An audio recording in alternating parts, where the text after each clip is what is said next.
cool. So, yeah, we had an interesting start here with, I don't know, I thought Riverside was completely down, but we're good to go here. We are here, folks, for all our thousands and thousands of listeners. We are here. But I'm going We're to share back the at first it. story. We're going to come right into it. This was from Adweek, which I don't know. Adweek's pretty big, right? Um, I feel like Adweek's been active lately with stories. I feel like let me they broke close the all these. ChatGPT launches ad platform story. That's right. Yeah. So this was a study done, but they're reporting it that Fortune 500 CMOs, so chief marketing officers, are turning to freelancers and major talent shift. So the subheadline: New data finds freelancer and contractors make up to 30 to 70% of many marketing organizations. And they said that this shift basically changed before. So before in 2022, freelancers typically made about 10% of enterprise marketing teams and were used primarily for short-term tactical tasks. Now that they're finding that's changed, 2025. Let's see, where's the stats for the new stuff? Shift here, yeah. So Shift represents about 40% of the workforce for it all. So yeah, there's just this big shift of CMOs, yeah, up to 30 to 70% using contractors instead of hiring employees. And What I year did think they there's say that started? 2022 or three? it's a departure from 2022 is a stat. So 2022. Yeah. yeah, so I think this data is new from this past year or so, which So I'm not. 30 to 70% of organizations are saying in Fortune 500 are freelancers or contractors, like 30 to 70%. Yeah, that's the gist here. Yeah, Jeez, that is a which lot. I think it's a double tier items. I'll give my take on it. I think one is traditional agencies and hiring them can be difficult, right? And having the quality of work come out can be challenging. Um, I think COVID though sped up people doing more freelance work, but then I also think there's a shift though too, where like has AI has impacted, like, do I need to hire someone that can do a bunch of different things, or maybe I can use AI to fill a gap and then bring an expert to drive some of the more critical items. I think that's part of this too, um, as well. I completely agree. I also think it's probably like to that point there. It just gives you a little bit more flexibility with like bringing in somebody who's like a subject matter expert on whatever topic that might be. It like, and I think a lot of companies, especially like with shifting like software, like HubSpot obviously is like really like grown in popularity and like, some other tools, but HubSpot as just an example, like rarely are you going to find a person who knows like paid media or knows content or whatever that also is like has RevOps experience to know how to build HubSpot reports and do like milestones and like whatever. So you could just easily like bring somebody in and like have them freelance to do this, or like supplementing your team with like what needs that they have without committing to like a full-time hire and paying like, healthcare and benefits. I think it makes a ton of sense that organizations would do that. And I do think it's probably tied to post-COVID world where like companies are a little bit more used to like hiring people that they don't necessarily work with on the day-to-day basis, and like more of like a part-time contracting kind of space here. Yeah, I wonder if the one thing that's not clear on here is they see freelancer and contractors. I get a freelancer coming in doing something, but a contractor, is that also an agency too, right? Where they're I saying think like, so. so let's just say it is, because I think you'd have Yeah, I to think be so. other rather than an employee, right? That's the big difference. Like we don't have a hiring an employee to do all the work. We're not hiring a paid media specialist, an SEO guy, and a email marketing girl for my brand, right? Exactly. Or team. Let's go ahead and use contractors or agencies to do so. And I think even on the agency side, you're not getting an agency that does everything. And I think this is based off of chief marketing officer's experience. They want to assemble their favorite dream team that they've worked on different projects. They know that they're good at this, and they kind of tap into the best of the talent, be it a freelancer or agency. Like some of the clients that we've worked with and collaborated with, it's for sure like that. They're like assembling different groups, and then their job is basically being the agency. Uh, Spokesman, basically. yeah, exactly. Yeah. Like the quarterback of it all. Um, and I think it's smart. You bring in the right expertise, you probably save a little bit more money. But I think it also goes back to, dude, man, working for a company and having like, I don't know, there's been a shift obviously over the years as far as like company loyalty, et cetera, and having the benefits of being an employee. I feel like that's less and less as a factor of like being an employee and its advantages versus being a freelancer, etc. I think there's also that play too. Oh, for sure. Like I think it gives the company flexibility because, like we're saying, you don't have like healthcare benefits, like those types of things. Um, but then like you obviously can like part ways pretty quickly from like a freelancer or a contractor, and then maybe taps another source that you might need. And then on the flip side, if you're freelancing and contracting, gives you a bunch of supplemental income. I mean, we all know inflation over the past couple of years. Everybody's just looking for some additional sources of income, especially in the United States here. And companies are like, there's been a lot of like headcount reduction as of late here. We're like, you kind of might want to think about some additional side income sources if you're not already, I don't think companies have the best interests of their employees like they used to. I mean, not even that they did years ago, but like, dude, pensions, that culture of a company. I think that's one of the hardest things because I think people are just, yeah, that they're struggling. So I think it does tie in well of like the next story you're gonna wrap into of the I was just reduction going to of say, I feel like this literally ties into this. Literally just went. So this is this happened this February morning, right? 27th. We're Friday. Um, we're speaking right now. Jack put this tweet out yesterday, last night on Thursday. See my screen? Yeah. So basically, like Jack, founder of Twitter, and he now runs Block. And Block basically is it's a combination of Square and Cash App. So like Square, like if you're going to do like Apple Pay or like you're going to swipe a card at like some merchant, Square powers a lot of the payments there. Um, they also have like blockchain technology throughout their company. And then they also own Cash App there as well, like the actual like app where you can Oh, they send money. Block owns Cash App. Yeah, Block owns Cash Okay. App. And that's one thing that Jack, so basically, like, top line here is like Jack said that they're reducing their company count from 10,000 to 6,000. So they're letting 4,000 folks go. Pretty sick overall comp package that they gave folks at the door. So 20 weeks. And then he also talks about some like, equity vesting here, and then $5,000 towards anything that you need during this transition time. So Damn, dude, that's a great way to get fired. yeah, you get 20 weeks severance, and then you also get 5K to put towards like whatever, and then you also get like equity vesting, or at least some, which is like really cool. Really interesting though. But basically, he says like we're not making this decision because we're in trouble. Our business is strong. Gross profits continue to grow. We continue to serve more, etc. But he said that we're already seeing that intelligence tools we're creating and using, paired with smaller and flatter teams, are enabling a new way of working, which is fundamentally changes what it means to build and run a company. He basically said like we kind of had two options here. One, like we kind of like gradually reduce headcount over time, or two, we just do it right now. I actually thought this was really interesting. He was basically like, I chose the latter. Repeated rounds of cuts are destructive to morale, to focus, and the trust of customers and shareholders place, which I respect. Like, I Yeah, think if you're going to do this, just do it in one rip the swoop, band-aid. and not like slowly but surely over time. Um, so this is really, really interesting. The other thing that I do want to point out, and then we can get to our thoughts and want to hear what you had to say, but there's been a bunch of people that commented on this from a financial perspective.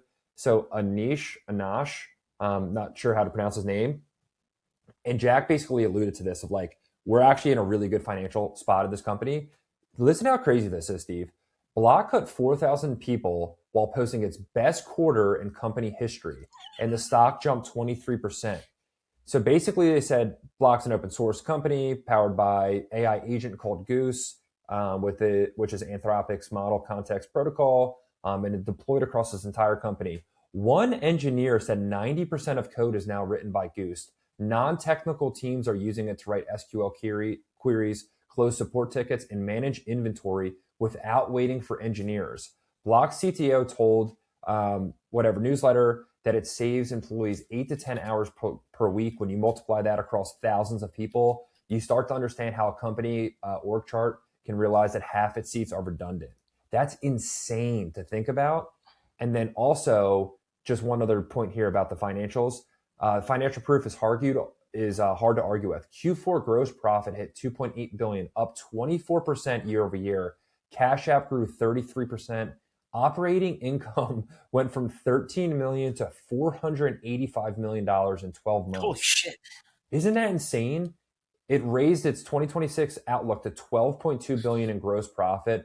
All of that growth came while the company was quietly shrinking, down from 13,000 employees in 2023 to 11,000 in 2025.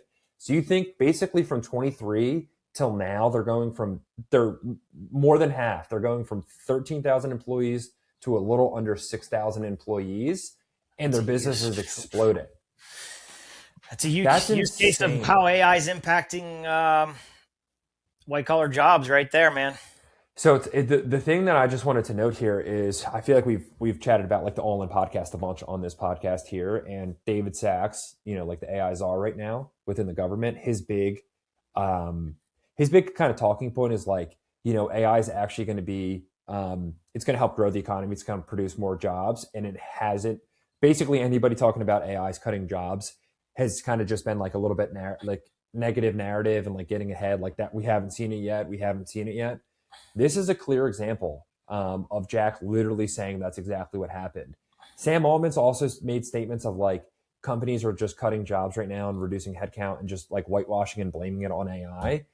But it's kind of hard to argue when like the CTO and Jack are literally coming out and saying like we're saving time with like the vast majority of our employees were engineers writing code, and now we actually can like definitively say we are saving time. We don't need all of these engineers to write code because we have a bunch of people who can do that. Whereas historically, somebody would have said, "Hey, Steve, you got to update this bug. You got to fix this. You got to whatever." Now, with whatever goose that they're like utilizing, they could just do that themselves, and they don't need to tap another person on their team to do that. So, I'm really curious to hear what Sachs is going to say on this week's pod.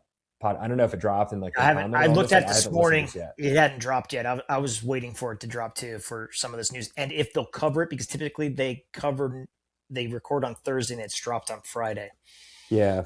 But But I I'm curious your know, thoughts, Steve. But before that, it's like yeah, to your point about the company loyalty. It's like, dude, even if you are, even if you love the company, you know what I mean, and you're doing good work and stuff like that, it's kind of tough, like it's kind of tough for that company to have loyalty to you, especially if it's like, dude, we need to drastically reduce headcount because people, what we used to, what used to be like this person's responsibility is now like somebody else can just fix that of what they're doing.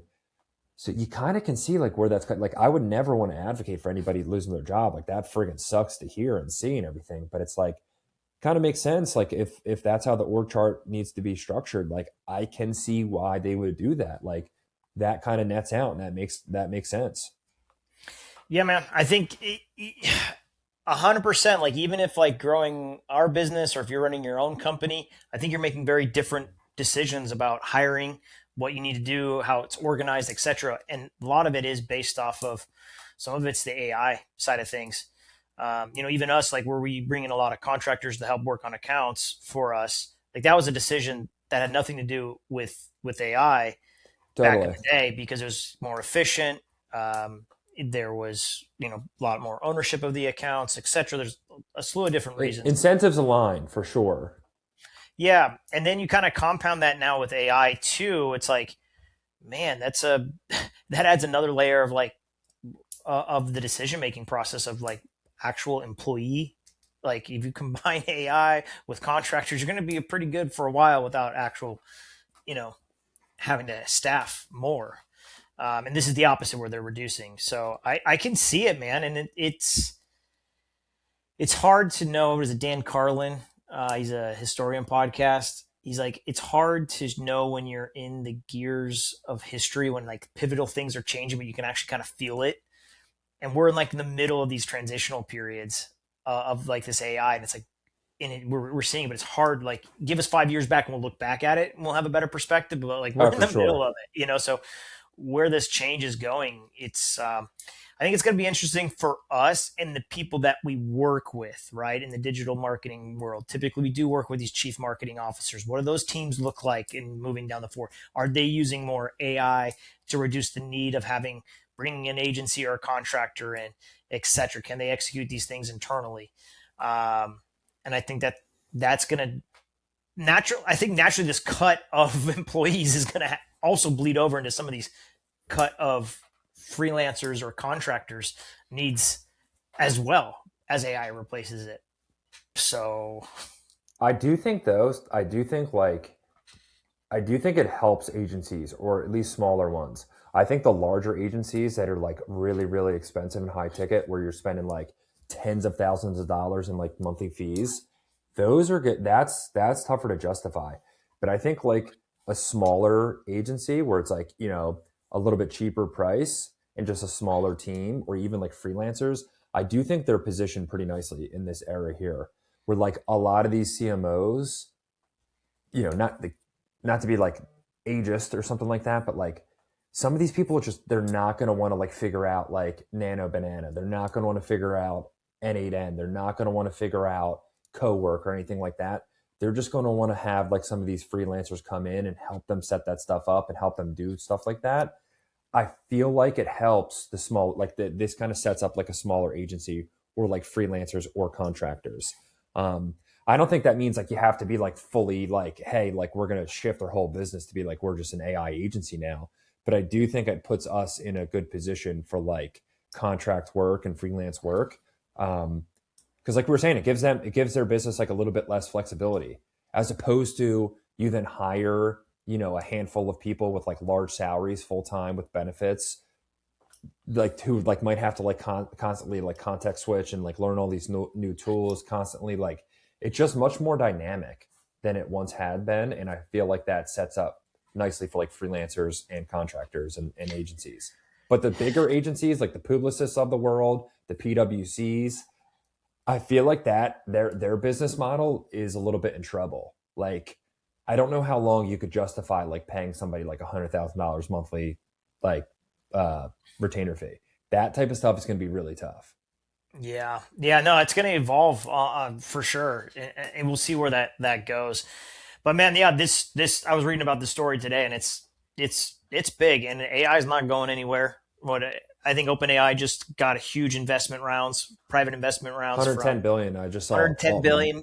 So they're putting that from in. like SoftBank, Amazon, Nvidia. Yeah, Yeah, I expect ChatGPT to be releasing a lot more agent type things to go against Cowork, no doubt and the about it. Claude stuff because they just acquired that, etc. I think they're going to launch some stuff because honestly, they haven't launched. Sure, they did the Codex thing, and I think Sam got really distracted by that. Codex is for the programmers out there in the world. That's that first leading edge of AI. But I think he's going to bring it back around to the GPT models where you're going to have reoccurring tasks, things like Pulse, like all these other things and agents within ChatGPT. I think that's going to be released in the That's next clearly six the months because future there. they're behind the ball on that side of features. And if they just Yeah. got those investments, I think they're going to do some radical pushes out on some things like that, which should be for the positive, You from know an what's crazy effectiveness. too in this whole instance is like, for the past like whatever, since like the iPhone release and just like the internet and everything, it's just been like tech has driven a lot of like um focus in the economy of like, you want to make a lot of money, like tech's a great place to work in. Just like a lot of different focus and innovation there. And it seemed like developers were just like prize commodities. Um, and even like you saw like Zuckerberg like a year or two ago, just like offering like crazy $100 million bonus packages to like some of these like AI developers and stuff like that. I don't know. I've just always like view the lens of like you're like writing code, like you're extremely valuable for a company. It's like a And mystery language you don't know what to do with, but they can make these things oh, happen out of nowhere. exactly. But now And you can now it's vibe code like something, or you're a coder and you can do even better, or you can just vibe code something and it's like halfway there and you pass to a developer. It's like, oh shit, this has got some legs. it just like puts so much pressure to like you don't need nearly the amount of engineers that you once did. I don't know. I just would have always thought, like initially, like 2, 3, 4 years ago when AI is first coming out, that like like project managers are in trouble, or like a creative designer's in No, it's trouble, or because it something like doesn't deal with that. humans, man. I don't know. That's no, no. So I would have here's thought engineers would have been much more in trouble, or no, not dude. been like, wow, that's much more complicated to figure out. But it's like That's not the just case code. whatsoever. That's it doesn't deal with human emotions.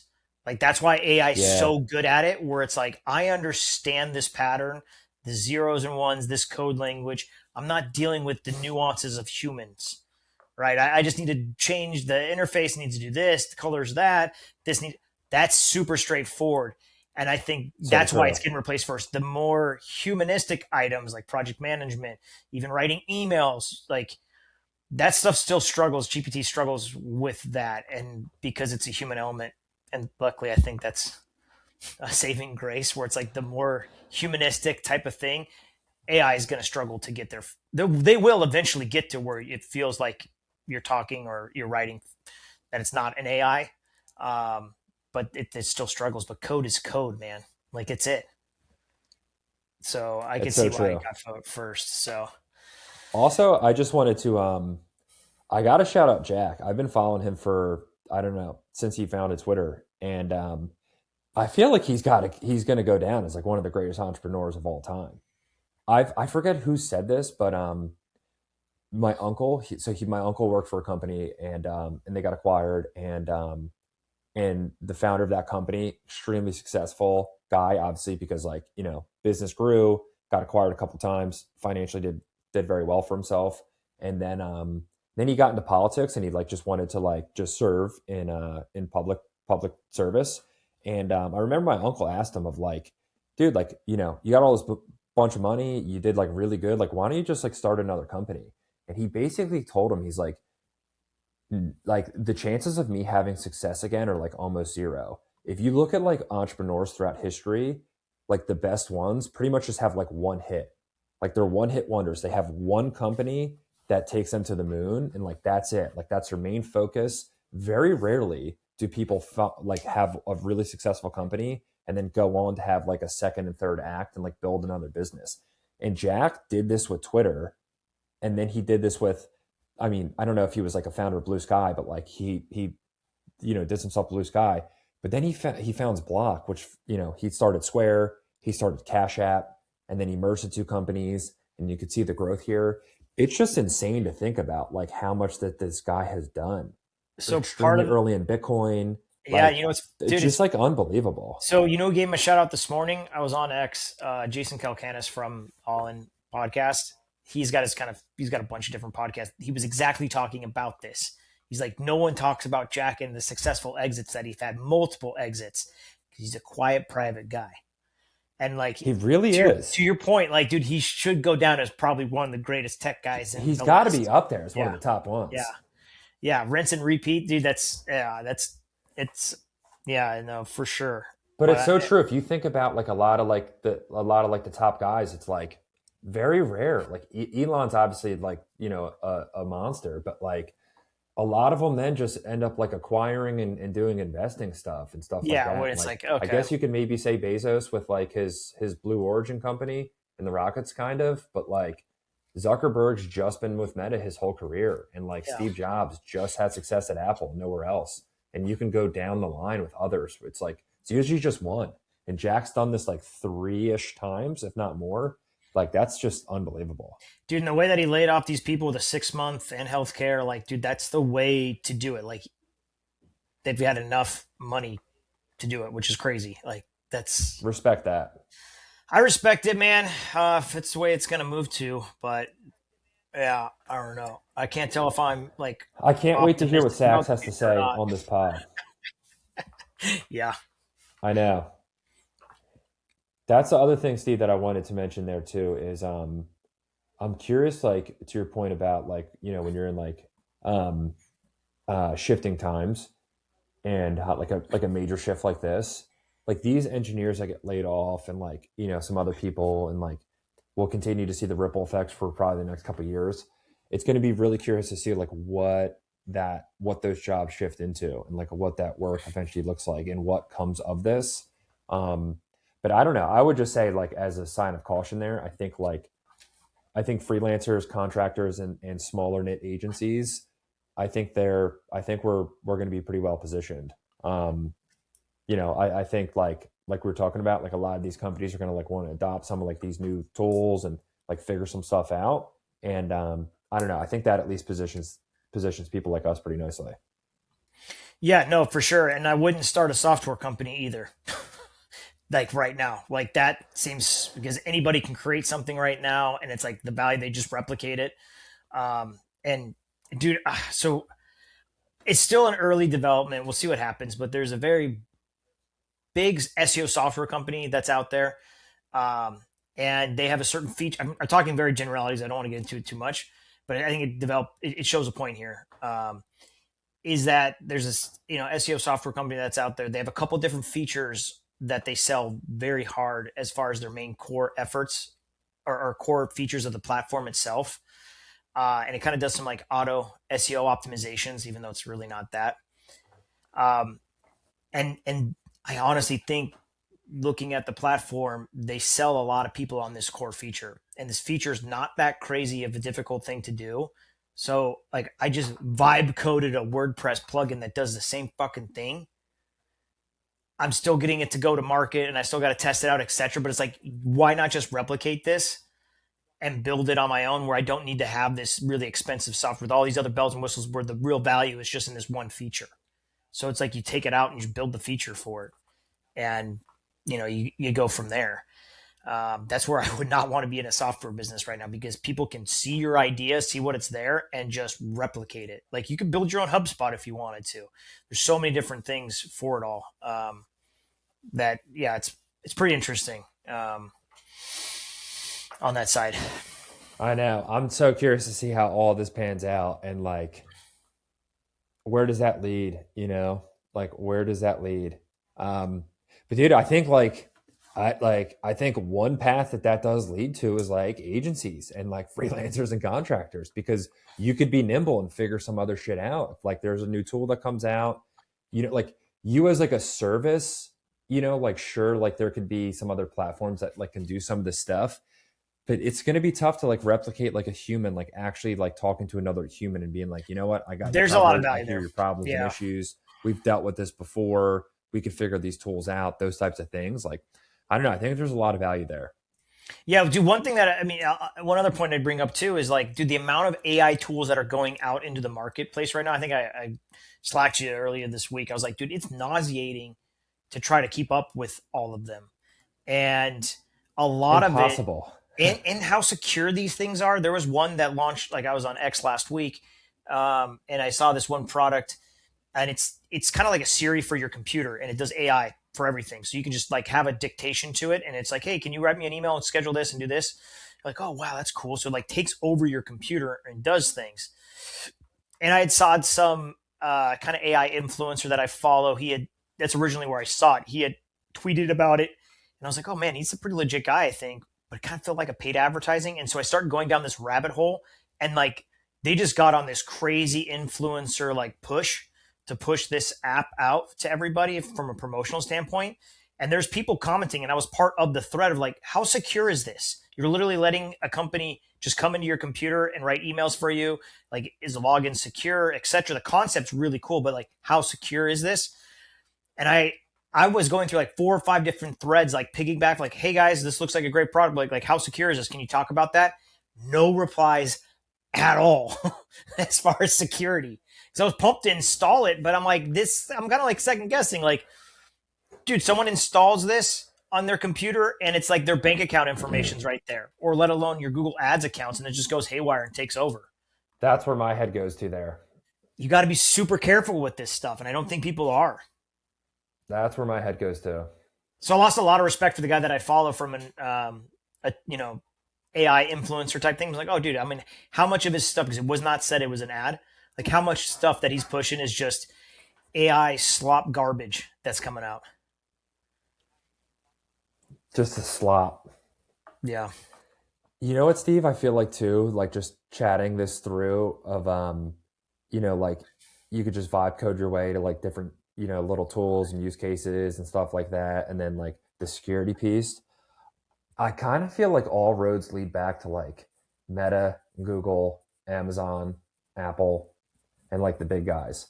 Like the well-established platforms that are already there, they could just replicate all of these different use cases that they see out in the wild, or they just buy them and then just bring them into their own ecosystem.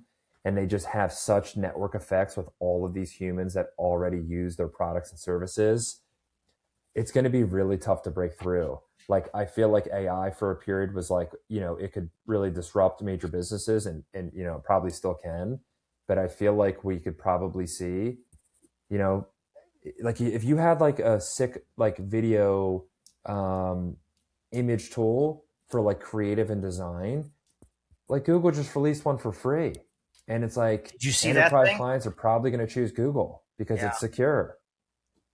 You know what I mean? It's like I feel like all roads are going to lead back to like those, like the big players, because they just have the distribution, they and have the trust. trust in the brand, and then they've had 15, 20 plus years of like security layers and like, bug protection and all that stuff.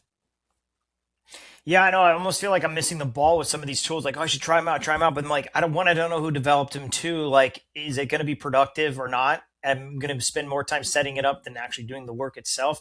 So it's like you're kind of waiting for one of those big players to develop something to then really dive into it. You know, it's almost a little bit of a FOMO, but it's also, you got to realize like a lot of it's just fucking hype.